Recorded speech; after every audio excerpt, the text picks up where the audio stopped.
Welcome, everybody. We're so glad to see you. Now that we've paused our music, I think we're ready to go live on Facebook.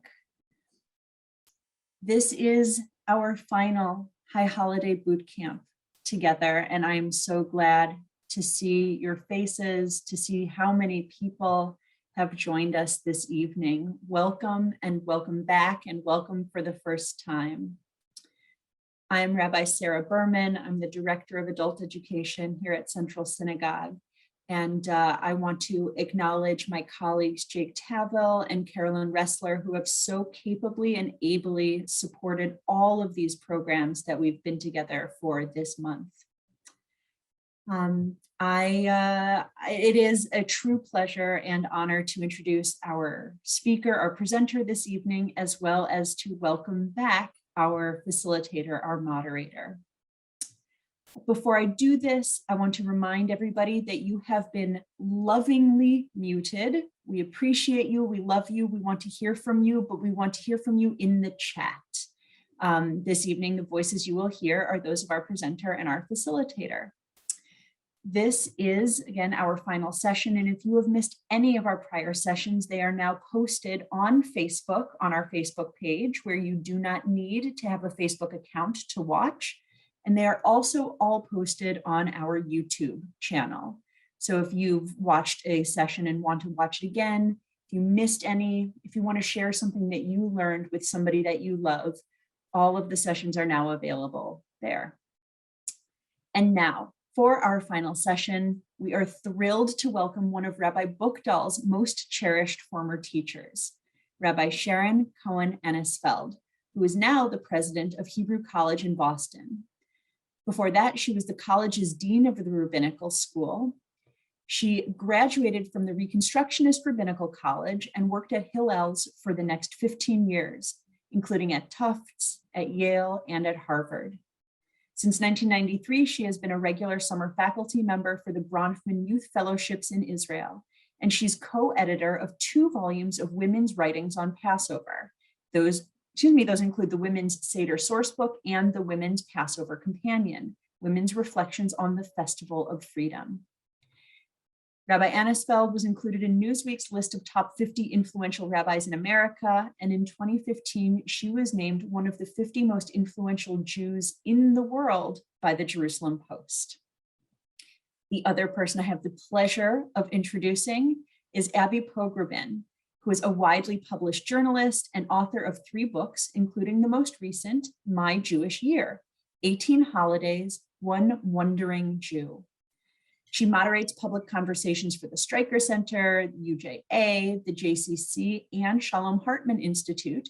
And for all of you who are Fauda fans, she will be interviewing the Israeli creator and star Lior Raz as part of a Central and Jewish Week event on the evening of September 23rd. Mark your calendars.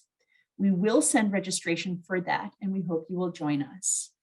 Now, before I turn this over to Abby and Rabbi Anisfeld, I want to acknowledge all of Abby's work and help on this series. It couldn't have happened without her, and we are making a donation in her honor to the Doe Fund. Abby, thank you. Thank you so much, Rabbi Berman, and I am so honored by that gift. The Doe Fund, for those who don't know, and it's hard to believe that a New Yorker doesn't know the Doe Fund by now.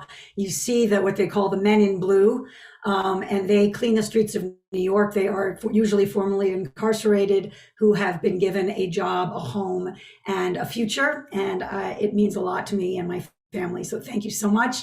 But let's get to the order of the day, which is kind of the culmination of High Holiday Boot Camp, and no one better to take us home than Rabbi Sharon Cohen Anisfeld, who I have admired for many years, not as many as Angela's, but many years. I've had the opportunity to hear her lecture and teach, and it's a pleasure to have you. So let's hear your voice for a minute, Sharon, before I start grilling you. Thank you so much, Abby. It's really wonderful to be here. I'm also an admirer of yours from near and far. And I have to say, as we were getting ready to start and we were listening to that gorgeous cello, I was thinking about the fact that for many years, while she was an undergraduate at Yale, Angela and I led high holiday services together, including Kol Nidre services together. So it was really bringing back Incredible. wonderful memories of that. Amazing. So let's start with this very confounding kickoff to the most serious day of the Jewish calendar, because it confuses many of us, because we're basically committing to cancel vows or not be able to live up to vows that we're about to make. First, can you just explain the liturgy, which I know by itself is not something that you can answer in 2 sentences, but if someone said on one foot, what is Kol Nidre about? Okay, on one foot, the first thing to say about Kol Nidre is that it's not technically a prayer, right? Even though it's fascinating because it certainly feels like one. It certainly contains as much sort of emotional intensity as any prayer and more than many. So it's a legal formula which is in Aramaic, and it is the nullification of vows. It's meant specifically to refer to vows made between an individual and God. And it dates back to sometime in the 6th, 7th century in the Babylonian Jewish communities. So before you go on, go ahead. That's essentially what it is. And when we get there, I want to talk a little bit about what frames it, because I think that's really just the verses that come right before it and right after it, because I think it's really important to understanding what it's doing there right at the beginning of our Kol Nidre service. And just to be really literal, so we're all on the same page. Yeah. Kol Nidre means all vows, correct? Yep. And when you say it is not a prayer, but it is a legal formula, why is a legal formula in a service? Right.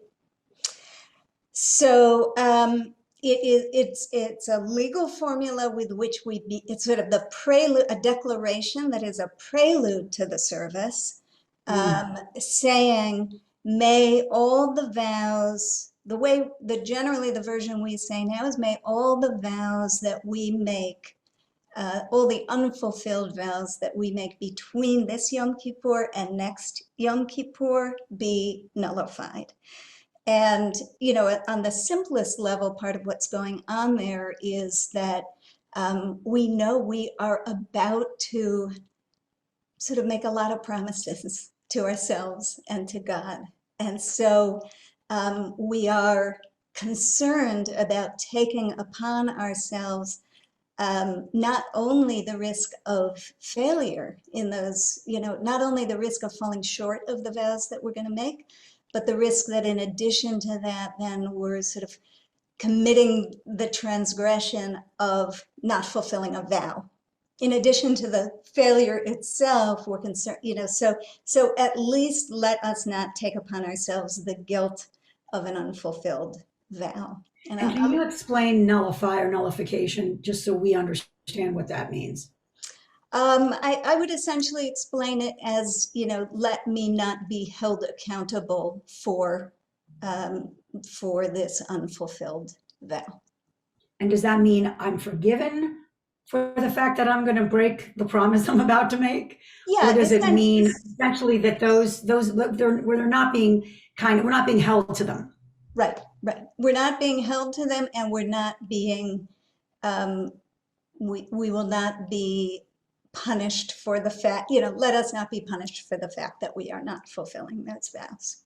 So you may be going there in a minute, but I'll just say, in case people are wondering about this, that it's, of course, it's got an enormously contested history. And the fact, Abby, that you're saying it's confusing to you, it's confusing to many of us, is actually, in this case, we're not alone as sort of contemporaries, as moderns, you know, in struggling with this. There's about 1,000 years of controvery around it.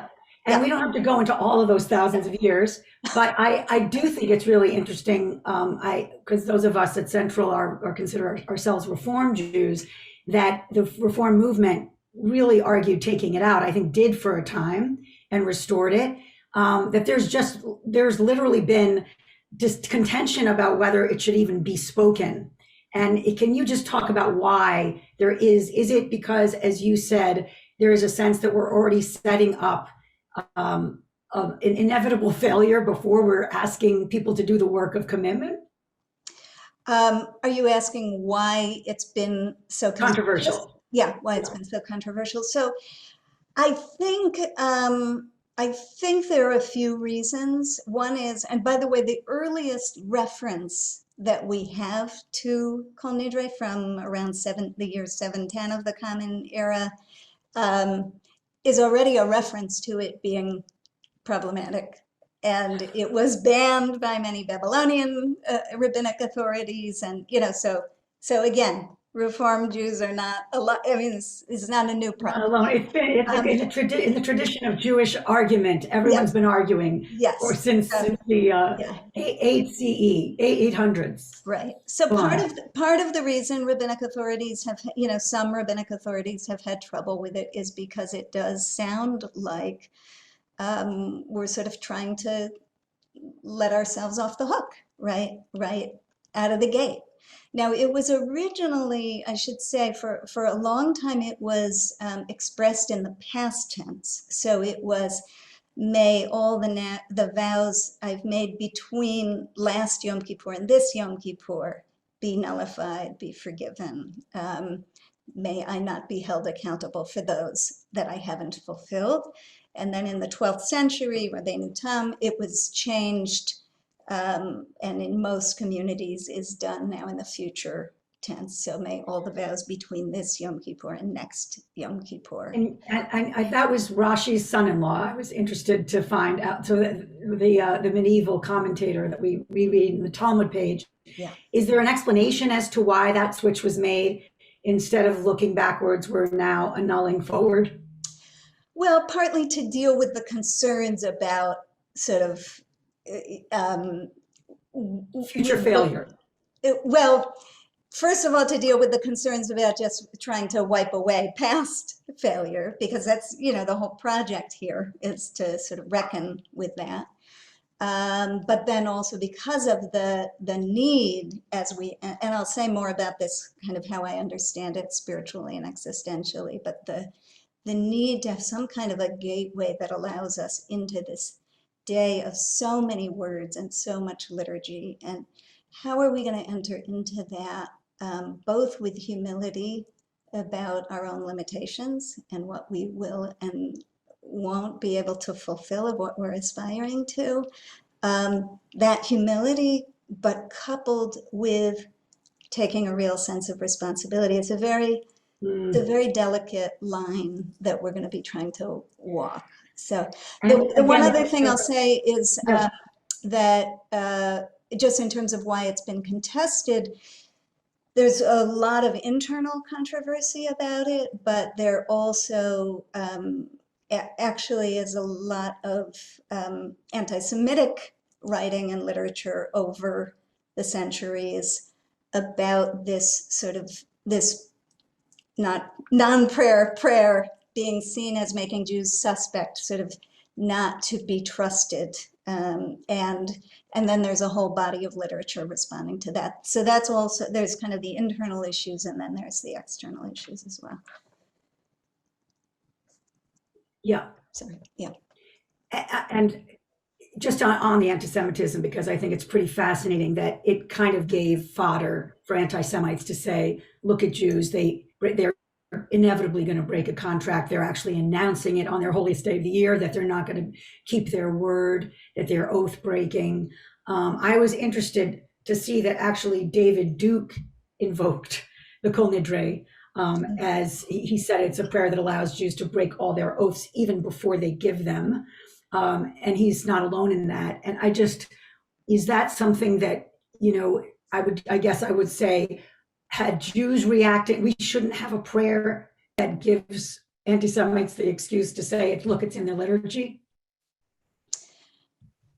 Well, first of all, I think it's important to say that a lot of the Jewish literature, rabbinic literature responding to that makes it very clear that this Kol Nidre is not in any way referring to vows taken with other people, before a legal authority, before a court of law, etc. Now you could say, this is ridiculous, we're even defending ourselves against that accusation, but there is that felt need, and it is important to be clear that this is talking about vows between a person and God.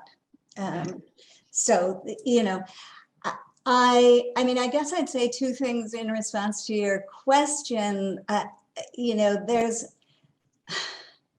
gosh, almost anything can be turned against a people if that's what you're looking to do. And so I think that would be a terrible reason to give up on this. And in fact, one of the great mysteries is why it has had such staying power, and we can talk more about that. But I wouldn't be surprised if part of the staying power is actually that it, was attacked in that way by anti-Semites. And so the feeling, that we have around other things also, the feeling that we have of so many generations holding on to something in spite of those attacks, I think it carries the power of that and sort of the reluctance to give into that. And I just, before we get to the real depth of this, you mentioned and just reiterated the idea that this is between us and God and not between us and another human being. We've talked a lot in this High Holiday Boot Camp of this idea of what it means to kind of make it right with people. And the courage of atonement is confronting our mistakes that we've committed against someone. And I think that some of us actually forget that Kol Nidre, or don't even know that Kol Nidre is between us and God, and that we still have that other work to do with human beings. Yeah. Do you think I'm right about that? Or am I alone in my ignorance there?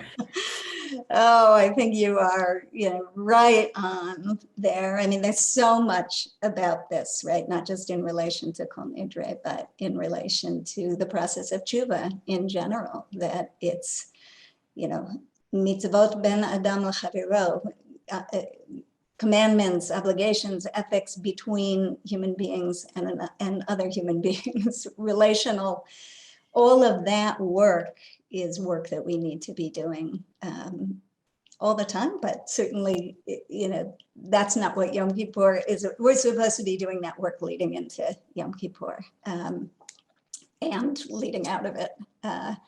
So absolutely. I mean, the other thing I would say about that, though, is, and maybe I can connect that question to where Kol Nidre sits in the structure, sort of the very beginning of the service.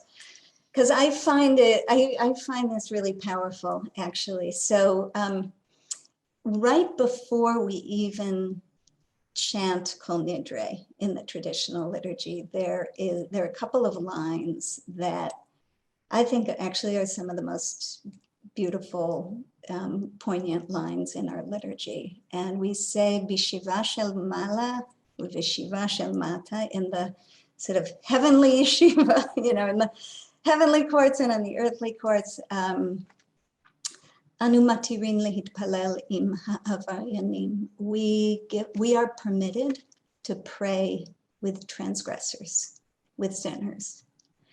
So it's an amazing opening to the whole service, which is essentially saying we've gathered here on this night, the culmination of this whole process of tshuva that hopefully we've been going through since the beginning of the month of Elul.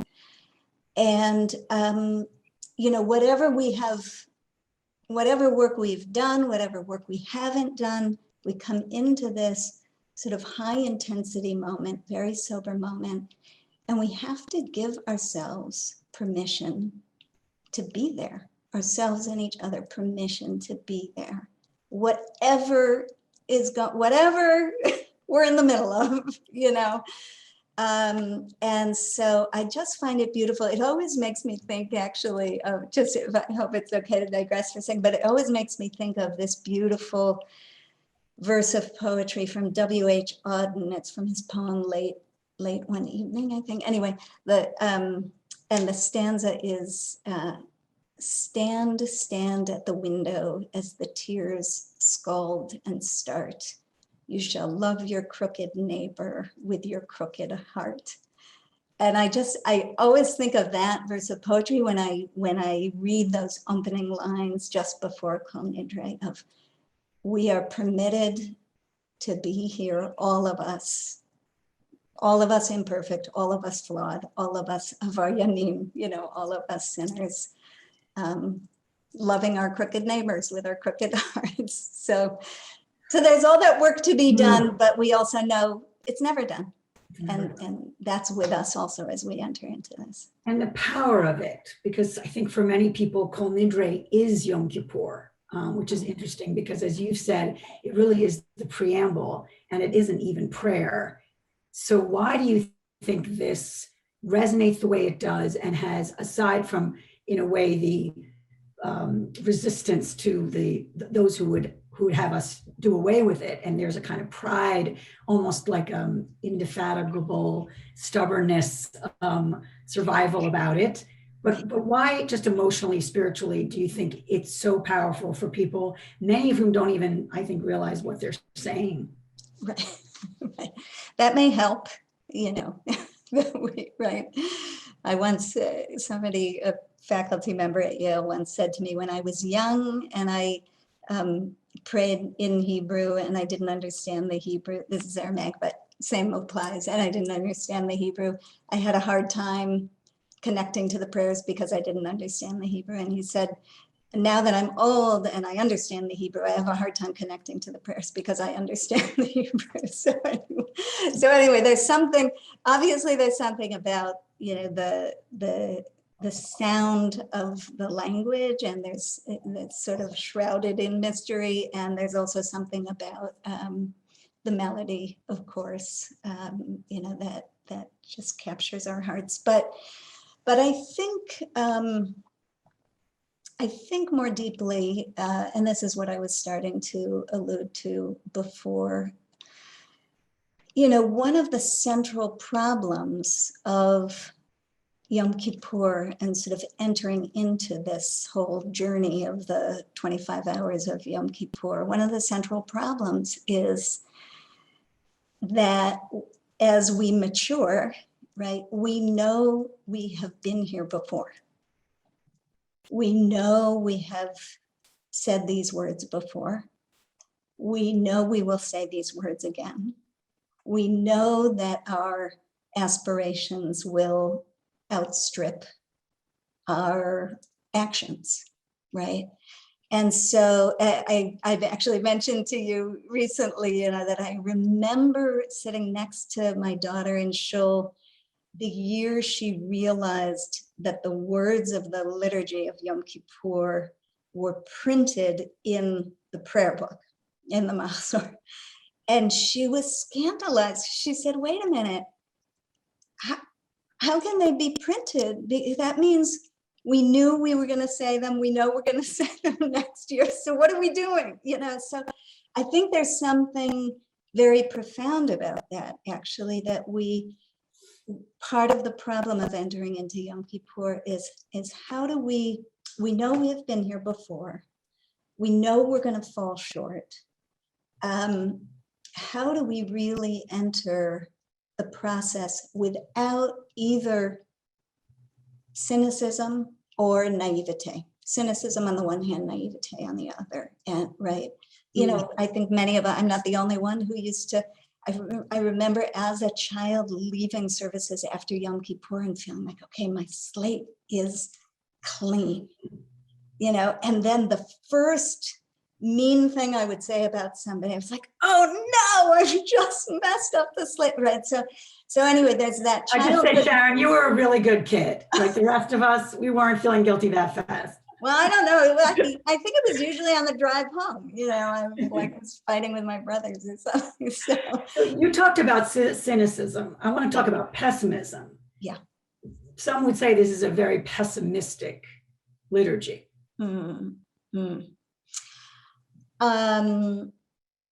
I hear that, and I don't feel that way.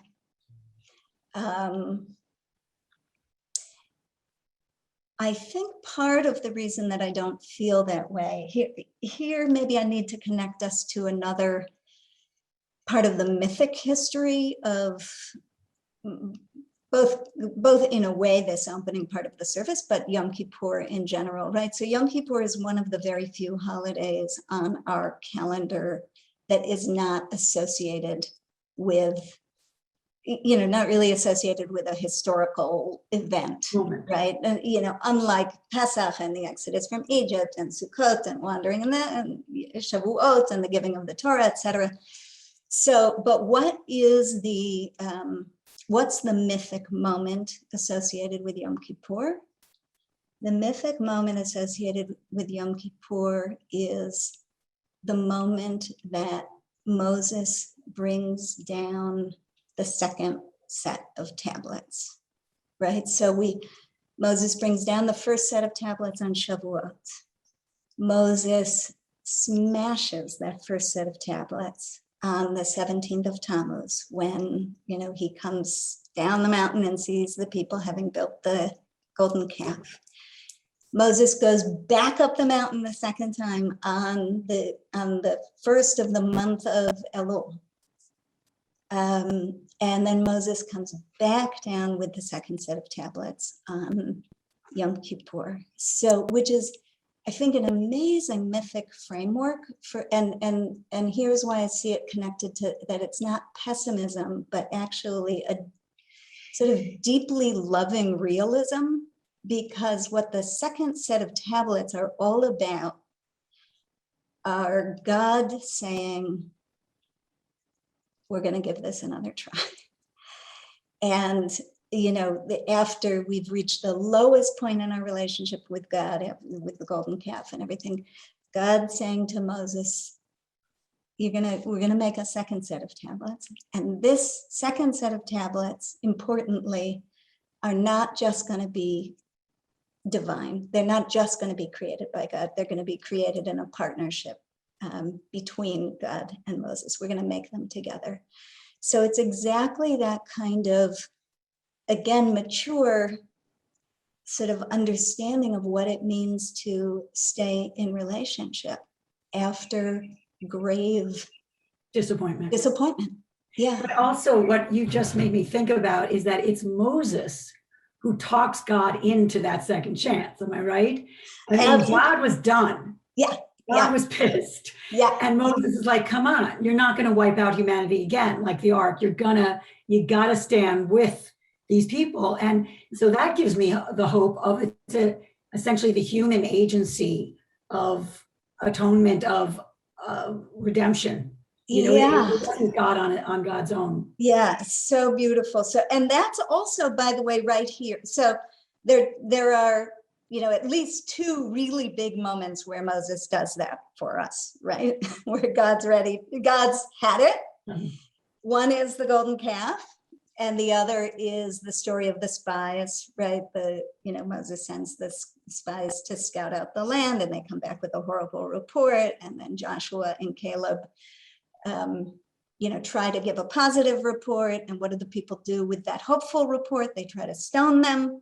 And, and God says, I've had it there. And actually, the reason I'm bothering to go into that one is because the phrase that comes right after Kol Nidre, right? Vayomer Adonai salachti kidvarecha, comes from that story where God says to Moses, okay, I'm going to forgive the people as you've asked. And we're good. So there's another moment there, as you're saying, and that becomes part of the frame for Kol Nidre also. And then, as you're saying, with the sin of the golden calf, that God has had it. And actually, this also gets connected to Kol Nidre, because God says to Moses, Hanicha li, leave me alone and let me destroy this people. And you know how that you're probably thinking of this when you brought it up, but the Talmud has a beautiful, beautiful discussion of that. But part of the way it reads that is that when Moses, two ways that I particularly love. When Moses hears God say, "Hanichali," leave me alone, let me destroy them. One thing the Talmud says is that that Moses at that moment kind of grabbed onto God like a friend grabs onto a garment and says, "No, I'm not going to leave you until you forgive this people." But the other is that once God said, "Leave me alone and let me destroy them," Moses realized, oh, I actually have some agency here. If God's saying, "Leave me alone and let me destroy them," it means by implication, I'm stopping him. I'm stopping God. I actually have an opportunity to stop God, and therefore a responsibility. So an amazing. So just, I don't want to go to questions now, but some are coming through that actually are relevant. Allison is saying that knowing humanity is perfect is this liturgy about God's compassion for us. And thank you, Allison, for the question. I think what I love about that, dovetailing from here, is that maybe in God being talked into compassion after the second, on Mount Sinai, it's now in this prayer kind of forever, is that I'm giving you another chance. Yeah. Does that resonate for you at all? Yeah, I mean, absolutely. And it sort of goes both ways, right? So it's God giving humanity a second chance, and God keeps learning over and over to live with human imperfection, right? It's already in the flood story, when God says, "I'm going to destroy the world because human beings are so terrible." And then when God says, I'll never destroy the world again. You know why God says, "I'll never destroy the world again"? Because human beings are so terrible. They're so imperfect. Like, I have to understand, I have compassion for these imperfect human beings I created. But the other side of it in this is actually the way the Kabbalists, and many Kabbalists end up reading Kol Nidre. We're also kind of giving God a second chance. And so one of the Kabbalistic readings is that that we're sort of going through this exercise of nullifying our vows in order to try to kind of persuade God to act in our image and nullify God's vow to destroy the people. Because it even says Nishpati, in Psalms, it says, "I swore I was going to destroy this people." So we've got that problem to deal with. So there's this reciprocal, I think, thing going. Kind of forgiveness. And my mom, hi mom, is on, and she was, it was echoing based on what you said, again, just sticking again with the Sinai moment that is linked, that not only are the tablets shattered, but we put those pieces into the tabernacle and carry them with us. And that there's something echoed here, as we are saying vows, we know we're going to break. I kind of love that connection, that we're already carrying our broken vows as we make new ones. Yeah.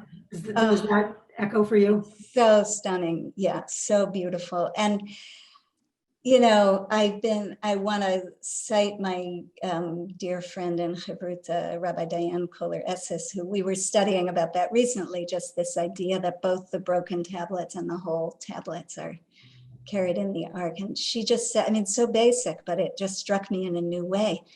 It's not that we fix the broken tablet. We talk so much about repair. We don't fix them. We carry the broken fragments and say those are holy too. Those are sacred too. And we carry them side by side with the second set of whole ones. So I don't want to skip the Marranos, because when people talk about Kol Nidre, they're often talking about converts who had made vows under duress. Can you just address that history in terms of this prayer? Sure. My understanding, first of all, the idea that it originated with Marranos, with people who were wrong, is just inaccurate, because it way predates that period. But it's not.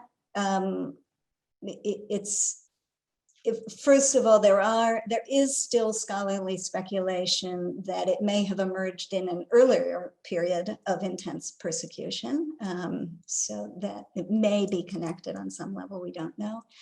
And is it possible that it became important to Marrano's, as a way of dealing with that? Also possible. It's not completely clear as far as I know, but the idea that that's the origin of the prayer, we know is not accurate.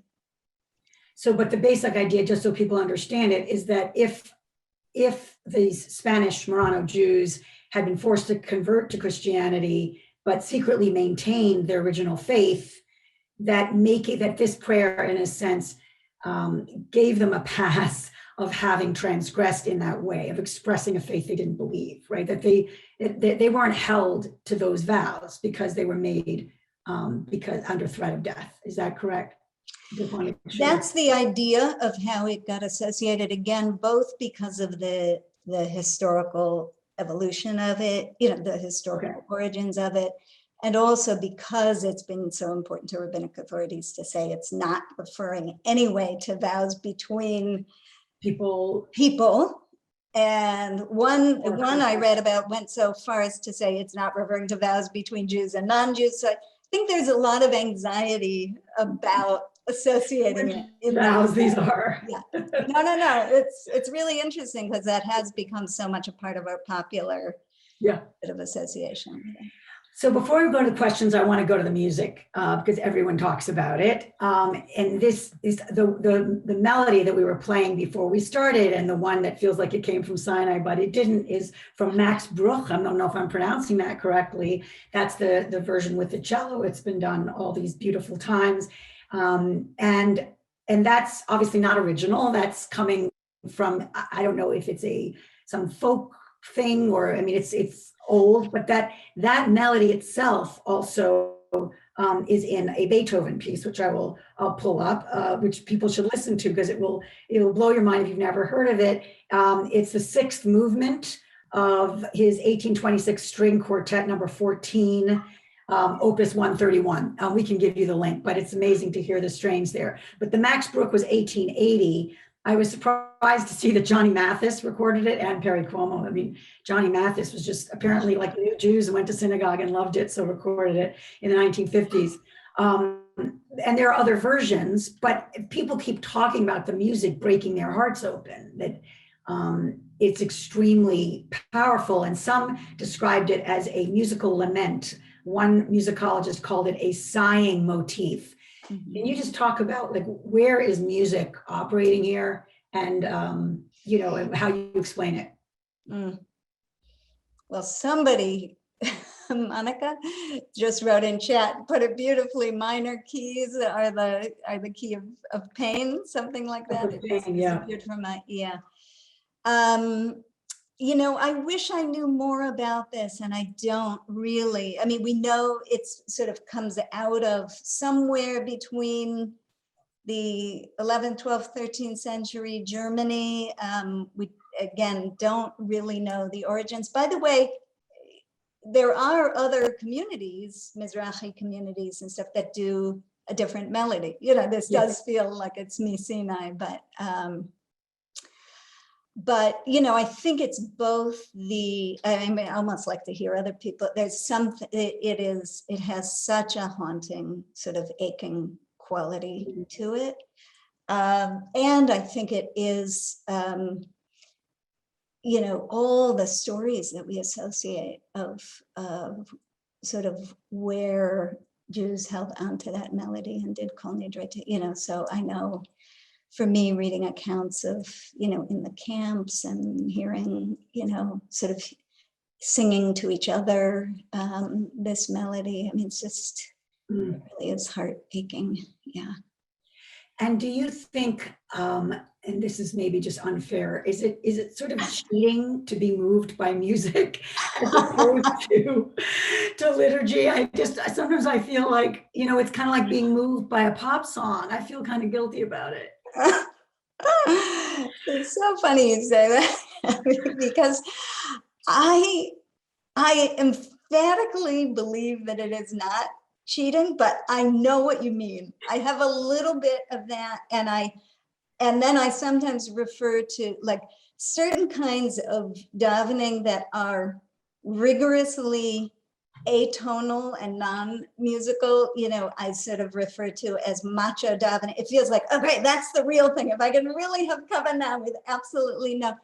But of course, we know that music opens our hearts, and and I really believe in all of the way. I mean, the point is to open our hearts, right? This is avodah shabbat. I mean, the point is to open our hearts.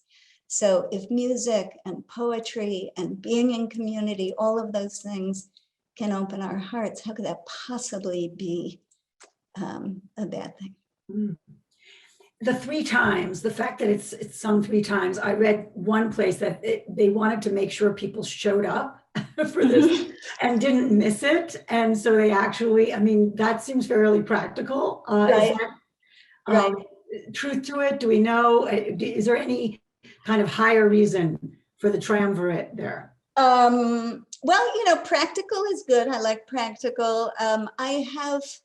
I think in one of the early references, it's in the Mahzor Vitri, it already, that's from 9th century, so already talks about the 3 repetitions, and they get louder each time. And so there it specifically talks about the first time you do it softly, like you're approaching a king, a sovereign, in fear and trembling.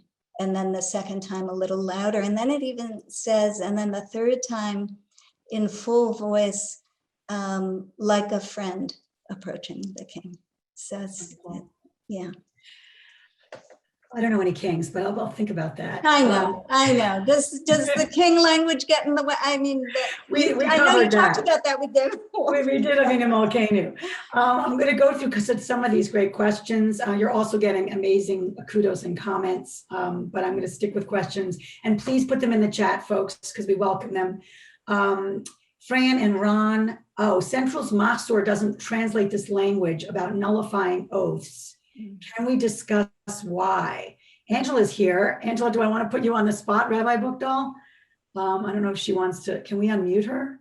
That's maybe unfair, but it's that kind of thing. We're Jews. Like we can do that. Oh, there she is. Hi. Hi, Rabbi Bookdahl. Any thoughts as to why we're not translating nullify? By the way, hello, Rabbi. I'm loving hearing all of your wisdom so much. Let's see. What I can say is that we actually found that the words, when you looked at them literally, that they almost seemed to detract from what people actually really think about when they say Kol Nidre. So we actually, when we redid our Mahzor, one of the things we did was we asked people, what do you think about when you hear Kol Nidre? And we came and we heard from people 3 things, kind of 3 big themes came up over and over again. One was memory, of just kind of memory of like generations past, sitting with their grandfather and sitting with the Kol Nidre. And so memory was a big piece. The next was sort of bearing our souls. This idea that like in this prayer, it felt like the prayer that kind of cracked your heart open so you could bear your soul for Yom Kippur. And the third thing we heard from people, and that we also felt, and all of this was also, we felt like we massaged with what we thought was important for the theme of the whole holiday. But the last one was this idea of return, of course. And so we took those 3 themes with the 3 repetitions of Kol Nidre, and we actually asked Larry Hoffman, who is a master teacher of Hours of Liturgy, to create kavanot that introduced each telling or redoing of each of the 3 Kol Nidres with introducing that theme that was just sort of evocative and brought people to the place they were, rather than going to the very literal, whatever vow I made, I'm sorry, it's over. Now, of course, Sharon, if we had time, each of us, to go through with the beautiful way you framed this before, and they didn't just read the literal words, but could think about this, reciprocal, God nullifying God vows and all that, then maybe we could get there. But because we felt people would actually get stuck if they looked at the literal words and actually miss what it was, we actually did a reframing. It was a massive creative license, but that's why we did it. Mm-hmm. Yep. Thank you, Angela. You're very good on your feet. Very good on your feet. I know, very impressed. With no warning. It's great to hear from you. And I don't Thank want you. to silence my senior rabbi, but we have to go back to our guest. Yes, please do. No, but that's Thank such a you. beautiful, an amazing process you went through, really. And Yeah, I'm so glad to hear about that. Yeah. So another question is, let's see, I guess this was more about the music. You know, I have a question that came out of something I read about sort of aligning these vows with our New Year's resolutions and saying the reason why we're nullifying them is because they're the kind of vows we are going to break. I'm going to stop eating cake. I'm going to stop drinking as much during the pandemic. Like, you're gonna end up picking up a glass of wine again. So these are the vows that you are, you can make them and you can try, but they're not the bigger promises. How does that sit with you? That kind of resonated for me, that some of the things that are the harder work are not necessarily the vows that you're surely going to nullify. Mm-hmm. You're not loving that. I'm not, well, why am I not?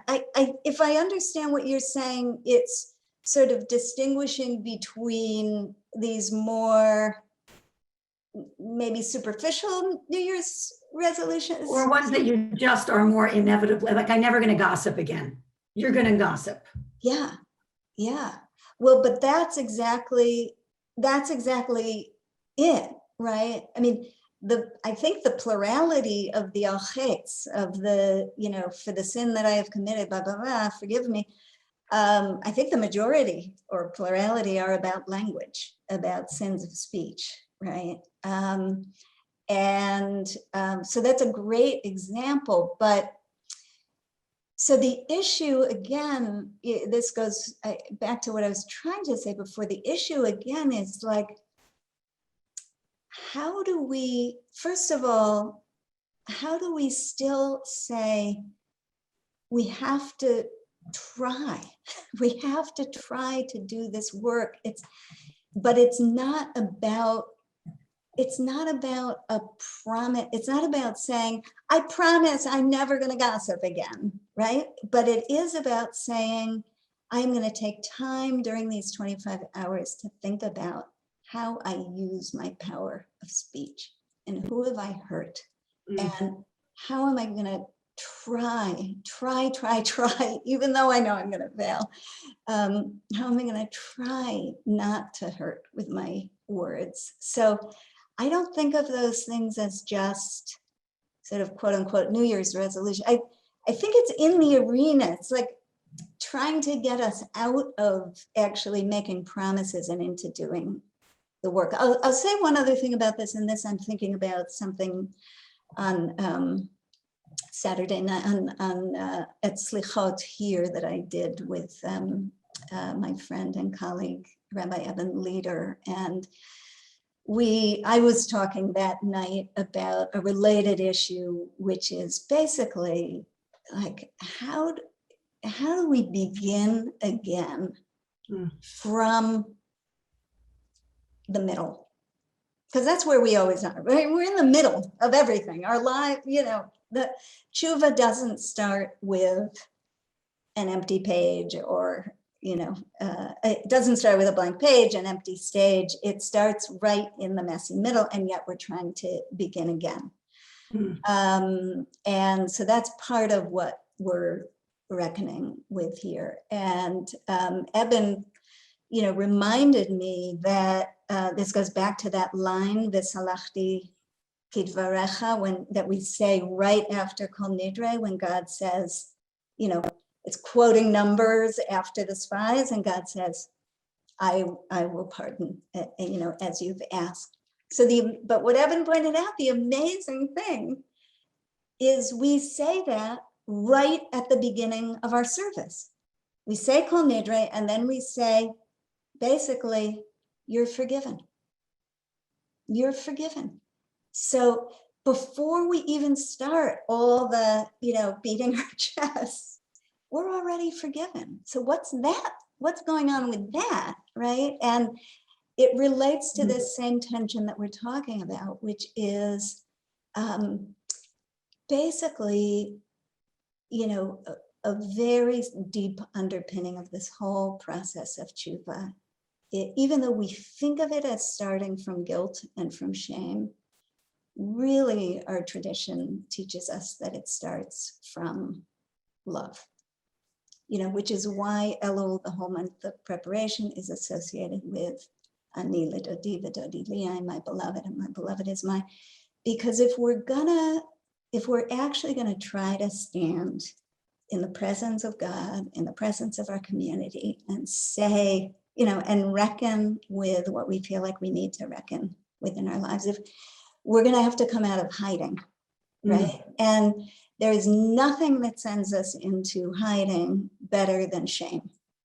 I mean, so that is not, so this goes back to the whole frame of the beginning of this service, which is we start in love. We start in saying, however flawed you are, you have permission to be here. We all have permission to be here.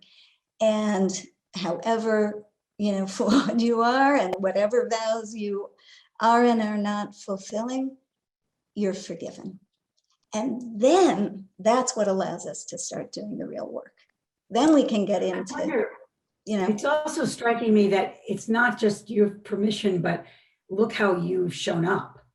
And that's not to overpraise attendance, but you're here, you're standing, and you could have made a different choice. That strikes me as powerful. I want to ask Monica's question, which would you say the vows you make on Yom Kippur are at the heart of who you are and who you aspire to be?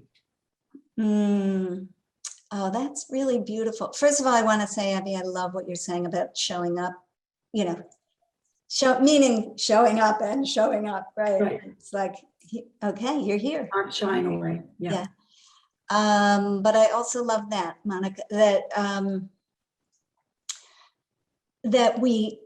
I think what I hear, the way that lands for me at least, is even if we're going to fall short, we learn a lot about ourselves and about who we're longing to be, who we're longing to become by the promises we find ourselves making, right? So at some level, yeah, of course we're going to fall short, but pay attention to, like, what is it that that you're wanting to say? Oh, I really, really am going to try, because there's a lot there. Evan is asking an interesting question. Is nullification the end of something or the beginning? Is nullification the end of something or the beginning?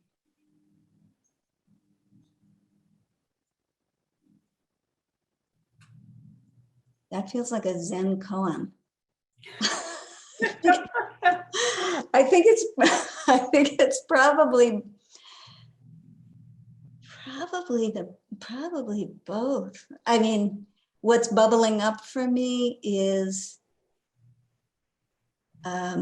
it's sort of the end of fantasy, so that we can really begin the real work. But it does feel connected also to this issue around the tenses, right? That Kol Nidre was once more about looking back, and now it's more about looking forward. I thought it was incredible to read that we used to recite Kol Nidre on Rosh Hashanah, which in a way just makes a lot more sense. Right. Well, I don't think it was that we recited Kol Nidre exactly on Rosh Hashanah, but that there was a ritual nullification of vows called Hatarat Nidarim, a different thing that was done before Rosh Hashanah. But yeah, and it's interesting you say that. Makes a lot more sense, because you probably are gathering that I am someone who's very committed to messiness, to the messiness of life, and that's part of what we're trying to work. I used to say I'm sort of more into the messy than the messianic. But even though I hear what you're saying about that, it makes more sense before Rosh Hashanah. One of the things I love, you could ask the question why, and I think maybe David Wolpe even did ask this question, sort of why do we start the year, right? We begin again, and then we go back and engage in this, work of true, repair and confessing our sins and all of that. And my take on that is that, yes, in a very neat linear universe, we kind of like the idea that, we clean up the mess, and so Yom Kippur would come first, right? We clean up the mess and then we start fresh on Rosh Hashanah. And it feels like the fact that they're in the reverse order is exactly to teach us, that's not how this works. You're going to begin again from the middle of things, and then you're going to have to sort of be, wrestling with everything that you're carrying with you. So finally, Sharon, we're out of time. I just want to finish with something I think a little challenging, which is that Rabbi Lord Jonathan Sachs, or maybe it's Lord Rabbi, I never know the order, who passed actually in the last year, but he had pointed out, and maybe you disagree, that Kol Nidre turns the sanctuary, or reminds us that the sanctuary is also a courtroom, that it is, that there is judgment happening, and that the idea that this is a legal declaration, it can't be ignored, that framework can't be ignored. And I think many of us wrestle with this idea of judgment, of being essentially in God's court. So I know it's a challenging way to end, but I'd love you to address it if you could. Yeah. No, I think that's really important.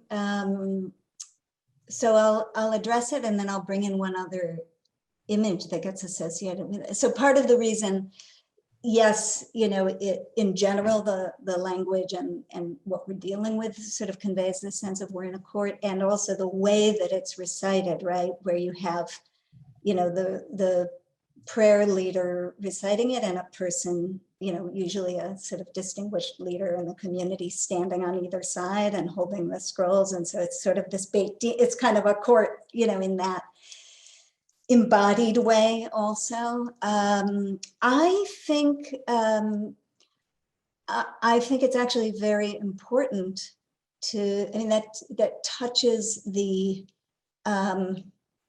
yira side of this whole experience, right? The fear and trembling, the awe. And I think that is important for us to feel. I just think that over and over again, the liturgy and the whole weight of tradition comes to say, yeah, you're being judged, and you are being judged by a loving, compassionate, forgiving God. And it's just going to keep on, so yes. And the other quick thing I'll say that I just love is the other image that gets associated midrashically with the two people standing on either side of the prayer leader is midrashically, it gets associated with Aaron and Hur standing on either side of Moshe in the battle against the Amalekites. And, where we read, when Moses raised his hands, the Israelites prevailed. And when his hands got tired and fell, then the Amalekites, the enemy, prevailed. And so Aaron and Hur stood on either side of him and kind of helped him hold his hand, helped hold him up. And so I love that image also for the prayer leader surrounded by people kind of helping to hold him up, her up. Sharon, this has just been a blessing. I cannot thank you enough. You've given us so much. I think you will change all of our Kol Nidre. I wish we could be together. And to my Central family and those who are not Central but have joined us for the High Holiday Boot Camp series, I could not be more personally grateful that you have shown up, as Sharon said. A special shout out to Rabbi Sarah Berman, who conceived this and was my very loving taskmaster every step of the way. And her compatriots, Carolyn and Jake, obviously have done the heavy lifting. Thank you. And to my rabbi, always Senior Rabbi Angela Bookdahl, who blessed this and always encourages all of us to continue our learning. And in that spirit, I am so pleased to announce that we are going to continue this, not this many in a confined amount of time, but one per major holiday till we get to Sinai. And our next one is going to be Sukkot. I hope you will all not miss it. It's a different day. I don't want that to throw you off. It's going to be a Sunday, but I think you guys can manage it before dinner while you're cooking. You can listen to Rabbi Shai Held of Hadar. He's a wonderful teacher, and he will be taking us through Sukkot. It's September 19th, probably at 5:30, but we're going to send out a notice on that. We're so pleased. We're going to keep going and keep this community together. Just one per holiday, not four. But in the meantime, I wish you all a very sweet new year. Lots of apples and honey and round challahs or halot. Stay safe and Shana Tova. Thank you all. Shana Tova.